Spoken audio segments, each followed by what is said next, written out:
All right, so I'm Tom Lubinski. I was asked to, or I volunteered to, give an overview of some of the work that group, which is basically the QED-C, Quantum Economic Development Consortium. Some of you may know what that is. I have been heading up this standards and performance metrics committee for the last 5 years, actually. The quantum computing group, they have several groups. I also work for Quantum Circus, that's the company out of Yale. I'm now a senior technical advisor. For a while, I worked as their chief software officer. I'm very familiar with the whole stack quantum computer. So I wanted to just talk today a little bit about what this whole QED-C thing is, for those of you who don't know what it is. I wanted to give you a little bit of an overview of what this benchmarking framework that we've been working on for the last 5 years is all about. And I also wanted to talk about the work that we have been doing with LBL. So just in this past, I don't know, 6 or 9 months, we started working more closely with QED and several other people on. And we have started now a round 2 of the project. I'll talk about a little bit as well. And then I just wanted to mention a few things about where we wanted to take this. So first of all, I wanted to mention that this project that we're working on is a benchmarking thing. It's been going on for about 5 years now, and it's ongoing. I'll talk a little bit about the QED-C first. Basically, if you recall, in 2018, we had the NQI, the Quantum Initiative. They funded NIST to go off and find ways to develop a consortium that would be encouraging and facilitating quantum development in the United States, keep us competitive. And they wanted to enhance the ability for companies to succeed. And they funded SRI International, who then drives this consortium, QED-C. It's a group of all member companies. It consists of now 200 companies. When we first started, there were only 20. You know, IBM, Rigetti, Continuum, IonQ, a whole bunch of software companies, and so on. And all the members in the QED-C have organized themselves into different technical advisory committees. And one of those is the standards and performance. The idea was, what can we do with developing benchmarks, standards to help facilitate the use of quantum computers in the country? And there's several groups, of course, quantum sensing, networking, these are all interesting areas, but quantum computing was my area. I was particularly interested in, and I volunteered, ended up leading an effort for a number of years here. We also have developed a lot of collaborations with, it's all these industry players. We also work with many of the national research labs like LBL. Sandia is one that we've worked extensively with in Los Alamos. And during this time period, just to give you a little overview of what we've accomplished, this is what we've done is since 2020, we have put together a number of projects, each one funded by QED-C via summer interns that we have put to work over the summer over the last 4 years.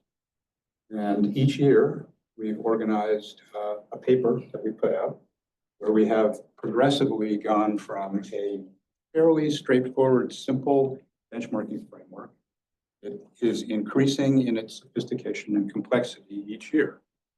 And so just recently, we did this past summer, the interns worked with Hamlin. You've heard a lot about Hamlin today. Great tool, provides all these Hamiltonians.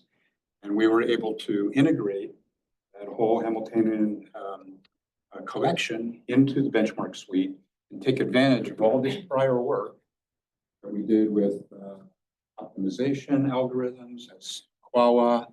We have VQE that we did a study on, and other types of, we did a study about HHL and so on. So there's been an ongoing stream of development on this benchmarking framework. kind of unique. There are lots of other benchmark frameworks out there, but they tend to be one-offs. A company develops a project, they turn it into benchmarks, and then the people move on, they do other things. It doesn't continue. This is consortium driven. So as a result, we've been able to keep it going. We have meetings every week for the last 5 years. And the members just keep on moving forward. So with that, I just want to very quickly go over this, just in the interest of time. A couple things I wanted to highlight. I talked for a long time about this, but I'll just focus on a couple of the key points. First of all, what do we mean by a benchmark package in Python? Runs on Qiskit, Zerk, Bracket. Most recently, we started working with CUDA Quantum. We did work with C#.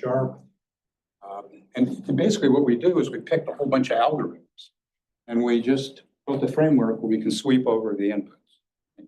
And then we measure the time of execution, the fidelity, and the circuit depth and so on. Now, that's all interesting. That's just basically a framework for collecting metrics about algorithms. But when we started talking about this, I became particularly enamored by the work done at Sandia on their volumetric benchmarking. I immediately thought, look, they have the volumetric benchmarking. I don't know if you're all familiar with that, but it's a nice way of looking at the circuit depth and the circuit width.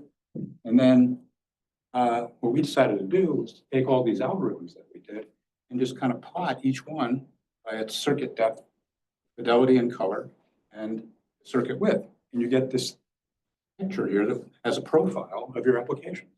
And all these different applications that we used as benchmark have a different sort of profile. That was sort of the essence of what we did in that very first year. It's come a long way since then. So over time, we put together 16 different benchmarks. Some of them are more sophisticated than others, but they're all based on that framework.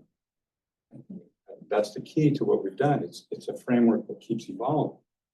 I think Katie said it earlier this morning that there's lots of great work being done on algorithms. In fact, a lot of it we talked about today. But if you go outside the gates of this complex and then you drive past Berkeley, you go into San Francisco, you're not going to have the same level of understanding of quantum computing or even what quantum is about. So ultimately, we need to make it available to more people. I think one of the goals of this framework is to make it so that we can capture more and more sophistication of quantum algorithms and make it available in an easy-to-use framework. People can just execute and learn about quantum computing as a result, and what quantum computers can do by being able to run on different kind of platforms here, all the different platforms, all these different frameworks. It just gives you a lot of freedom to explore. Now, we have a repository, it's all in GitHub, completely open source. Literally, you can just get that repository and then bring up a notebook. If you have Qiskit installed, just run it. And you get all the benchmarks that you see here. Now, what we've done, though, is just in the interest of time, I'm not going to go over this. You can see this all in our paper, the paper up there, first paper that we produced, application-oriented performance benchmarks.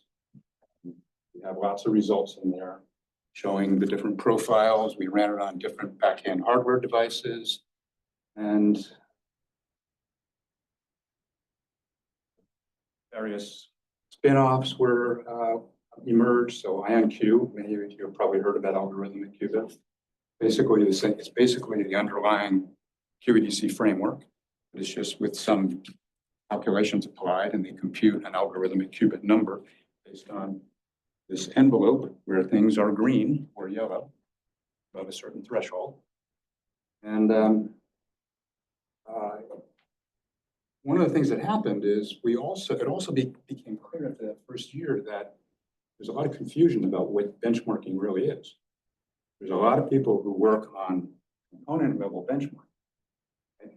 1 and 2 qubit randomized benchmarking, tomography. There's all kinds of low level stuff you can do. even at the system level, you have things like quantum volume, right? And then things like CLOPS, circuit layer operations per second. And there's confusion. Recently, Sandy had just put out this paper, which really captures the essence. I think of this paper here, you get a chance to look at it. It's Sandy and Berkeley. Put it at the top there. I've worked with a lot of the people on that paper, and I think it's really great work. Pretty much everything you wanted to know about benchmarking on a computer. Now, they mentioned in their application orientation, but from that and a lot of discussions that we had with people, it became clear to me that we really need to make a distinction between benchmarks like all of these over here that they're basically probing the quantum core. Right? This is the core of the machine. It's the QPU. And these are all about testing how well that does, even at system. You know, it's 1 and 2 qubits. It could also be a whole system of qubits. But once you get up into the application and you start building a full stack quantum computer, you have all these other factors that come into play. File, you have to load the circuit in, you prep the state, and you have error mitigation on the end. All of these factors contribute how well your full stack computer can actually solve a problem. And that's where the problem comes in. So over the next couple of years, our work has shifted more toward focusing on this, even though you can take our initial set of benchmarks, get a good read on the quantum core. In reality, as they get more complex, we're testing this stuff. We're testing more of the full stack computer. It's important to make that distinction. I don't know how much time I have here. But over the next couple of years, we put together this whole mechanism for benchmarking hybrid algebra. What you see here in these plots is a quala on different sizes, different widths of qubits. And you have here the time. This is the actual execution time, including compilation and everything else that's involved. This is on a quantum simulator running on somebody's desktop. You run this on an actual piece of quantum hardware, and the numbers are way out here. And it gives you, as soon as you start doing that, you start to see where we really are in terms of what quantum computers can do. And all the algorithm stuff that we're working on is great. But the reality is that the hardware needs to evolve. So we have all these different mechanisms for examining hybrid algorithms. And then in the following year, we did a whole bunch of work on VQE, hydrogen lattice. This is the VQE. Here's the chemical accuracy flat line that Norm talked about. And this is another whole portion of our paper. But then most recently, this past summer, we worked on Hamiltonian. And this is where the collaboration with LBL comes into play. So we took this HamLib library and we brought it in and we decided what we're going to do is we're going to focus first on just Hamiltonian evolution, trotterized evolution. And we're going to look at a number of different methods for measuring the fidelity at which the computer can execute. And that's only one step in the process, really using these. Obviously, this first phase, we didn't do anything about observables. We just did, let's measure how well the computer can execute it. And in fact, there turned out to be several different methods that we use. You see here, we have multiple Hamiltonians. We picked 5 for this paper. Transverse field Ising model, the Heisenberg, Fermi-Hubbard, Bose-Hubbard, and one of the optimization ones. And we have 3 methods, method 1, method 2, and method 3. Method 1 is essentially run the circuits up to some number of qubits. For these tests, we used 5 trotterized steps of, I think it was 0.2 step size or something. But it was the same across all of them. Noisy quantum simulation. So we did, actually it's not just simulation, it's on hardware too, but against an ideal quantum simulator. So we're comparing how as the number of qubits goes, gets larger, how does the execution decay, degrade? And these shaded areas represent, within Hamlet, there's a whole set of different parameters you can set, periodicity, so on. So this represents the whole range of Hamlets of the options that were available in Hamlet. Method 2 is one where we took, in this case, we're showing running this on we're comparing an ideal quantum simulation with an exact classically computed calculation. And this is essentially giving you your Trotter error. So in the next couple of slides, I'll show a couple of things about that. In this method 3, we worked with Sandia. We incorporated their mirror circuit randomized Pauli methods in here to try to see how accurate these other approaches were. And we found that on hardware in particular, this method 3, which is basically the Sandia method for mirror circuits, actually gives better, more accurate results. I think we can see it in some of the next slides. One thing I wanted to point out here is that the shaded options. So, so here we were looking at a couple more things about the Hamlet. We examined the depth. We looked at different boundary conditions and so on. So I'm not going to go into all the detail here. I wanted to get to this point here where, in addition to focusing on fidelity, I have always felt throughout this whole period of time working on these benchmarks, 4 or 5 years, that many of the hardware providers are very focused on building a better qubit that has better fidelity, which of course is important, but very often neglecting how long it takes to do this. And if you compare an ion trap with a superconducting, it's vast range here. And then when you start adding error mitigation, execution time goes way, way up. So within our framework, we also measure execution time. We measure it in great detail.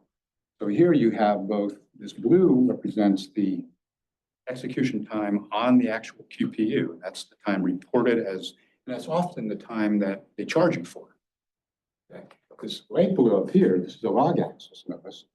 So you're talking down here, this is running on a GPU simulator provided by a company called Qubit that wraps around the NVIDIA simulator. And you can see here that smaller circuit sizes, there's sort of a fixed initialization cost. But as you get up into the larger numbers of qubits, the quantum execution time starts to catch up. And in fact, if you go even higher than that, then obviously this is exponential. It goes up. And then over here, we ran it on an IBM device, and it's flat, essentially. What that means is that you have up to 32 qubits here, and it still doesn't cost me much time to execute. This is exponential, which is no news to me, obviously, right? But quantifying it and putting it into charts that you can actually see and being able to run these things yourself is really important for getting broader traction in quantum computing. Now, another key point here is, in addition to the execution, you look at the fidelity, and there's a key observation to be made here. So over here on hardware, you sort of expect that after 16 qubits, it drops pretty low. Right? We used 1,000 shots executing these trotterized circuits. Over here, I have a perfect quantum simulator. The perfect quantum simulator gives you perfect results. But this trotterized evolution and the observable calculator, we didn't even do observable. This is just fidelity comparison. Even on a perfect simulator, you are seeing degradation in the performance because the number of shots is not adequate for performing your operations on the measurements. What does that mean? So we put this into a chart here where, first of all, you can sort of see where the execution time, these red marks represent, in theory, the point at which a quantum computer actually runs faster than simulator. And again, Everybody knows that in this room, but a lot of people outside don't. But that's why people are working on quantum computing. It highlights it. Now, the problem is that, as I see it, the last few years, people have become much more aware that quantum computers are limited in their capabilities. And there's a lot of focus on error correction. Most of the hardware vendors have shifted their attention. We have to do hardware quantum error correction. We're going to have a fault-tolerant quantum computer. Now, a couple of challenges to that. First of all, I'm not sure that we're going to see a whole bunch of really good logical qubits in the near future. It's going to be more incremental. We'll see a few at first, and then we'll see a few more, and we'll see a few more. That's what I would expect to see happen in reality. The problem is that when you look at that execution on the perfect simulator that we did, raises an immediate question. Well, okay, so I have now 100 really good qubits, but if I don't get any better results because I have a shot problem, what do I do? And so it's clear that we have to invest a lot in algorithms, which you guys are doing. And so I decided here that we want to do another round on the Hamlet simulation. And I talked with Don and the group, and C1 is helping on this project. And we are taking a look now at observables. And one of the first things we want to determine is whether through some observable operations, can we diminish the impact of that shot problem, right? The distribution problem. Now, it may be that many of you in this room have all kinds of solutions to making it better, which is great. What our focus is here is to build a framework that will allow people to readily incorporate in any kind of work that people are doing. We want to make this a framework that can be used so people can explore these algorithms. So what we're doing in the first phase here is we're just going to put in place different measures of observable calculations on the Hamlet benchmarks in that framework that we put in. Then we're going to explore techniques.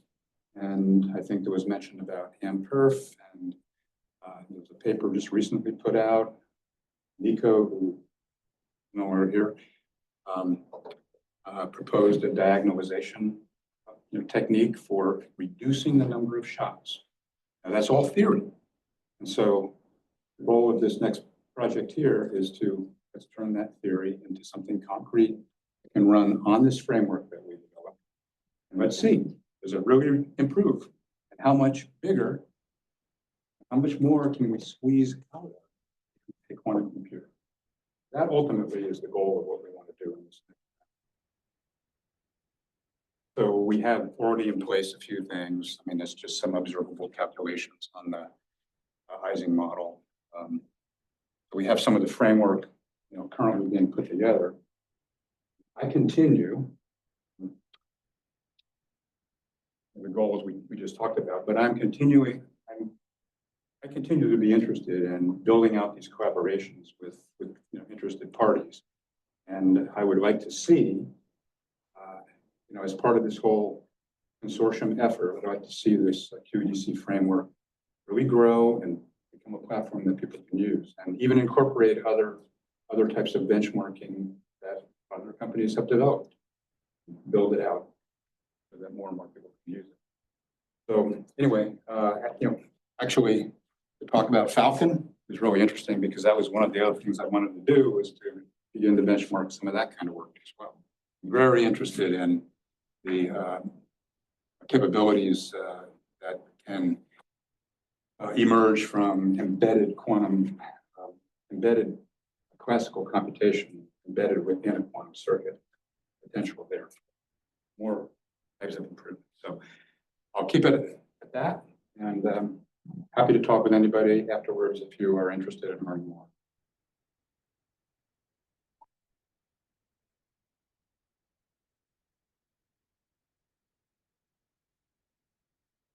Question, maybe one question, and then we move on. So you have shown a benchmark which usually end up 30 qubits. So nowadays we have real quantum hardware, which has more than 100. So what kind of benchmark test do you foresee for the 100 qubits when you cannot even dream about any simulations? So, absolutely, but before you can see right there, even with a perfect quantum simulator, the algorithms that people are currently using right now are not really able to get, we've seen some results from other people in the room here where we're not, even though you may have 100 or more qubits available, you can't really get 100 qubits worth of work out of it. I don't. Maybe for special kinds of problems, maybe by mapping certain problems to the topology of the hardware, you can squeak some juice out of the hardware. But for the most part, as a general rule, you get about 15, 16, 20. The ion trap machines can go up fairly high, but they're really, really slow. So to address real problems and make it competitive, we have to solve those problems. We have to get the speed down. We have to be able to entangle more qubits. So I think the question that you have is a good one. What kind of problems we could run on 100? What we saw today, I don't know how many qubits was talked about earlier, but 64 qubits. So you can do things on 64 qubits, but hardware results, what would you say about hardware results? Wait, what was the last thing you said? In terms of hardware results, I think. Where are we, or? Are sorry? they good or bad? Uh, The question can be answered in the